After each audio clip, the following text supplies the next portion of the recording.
நீங்கள் பார்த்து கொண்டிருப்பது ஒரு அற்புதமான மருத்துவ குறிப்பை பற்றி தான் பார்த்துக்கிட்டு இருக்கோம். இது வழுக்கு தலைக்கான ஒரு மருத்துவ குறிப்பை தான் நம்ம பார்த்துக்கிட்டு இருக்கிறோம். இதுக்குள்ளதான பொருள்கள் நம்மக்கிட்டே கிடைக்கக்கூடியது பொருள் தான். இந்த உளுந்து, கருப்பு உளுந்து நல்லா தோலோடு வாங்கிக்கிங்க. ஒரு தேவையில்லாத ஒரு 1/2 கிலோ கூட வாங்கிக்கலாம். அதுக்கு நல்லா ஒரு சட்டியில் போட்டு மூடி சிலைமண் செய்வாங்க. நீங்கள் சித்த வைத்தியத்தை வீடியோலாம் பார்த்தீங்கன்னா சிலைமண் செஞ்சோம்னா மேலே அது மேலே மூடி ஒரு அதை மண் வைக்கணும். களிமண் போட்டு இல்லை உளுந்து போட்டு மூடி காற்று வராத போட்டு அது என்ன அடியில் தீயை கொடுக்கணும். சிறு தீயாக கொடுத்தீங்கன்னா அது கருகும். அதிகமாக கொடுத்துடாதீங்க, அப்புறம் ரொம்ப ஒன்றுமெல்லாம் அதிகம் எரிய ஆரம்பிச்சிடும்.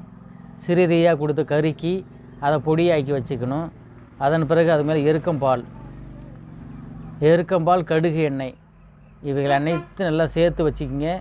கடுகு எண்ணெய் தேய்ச்சி என்ன பண்ணுறீங்க, சேர்த்து வச்சுக்கிட்டு நல்லா கொஞ்ச நாளைக்கு அப்படியே வச்சுருங்க. ஒரு 10 நாள் வச்சுருந்து திரும்ப அது மேலே தேய்ங்க. இலை நிறைய மாறும், வழுக்கையில் முடி வளரும். இதை பார்த்து பயனடைங்க. நான் ஒரு சின்னதான ஒரு மருத்துவ குறிப்பு தான், பார்த்து பயனடைங்க.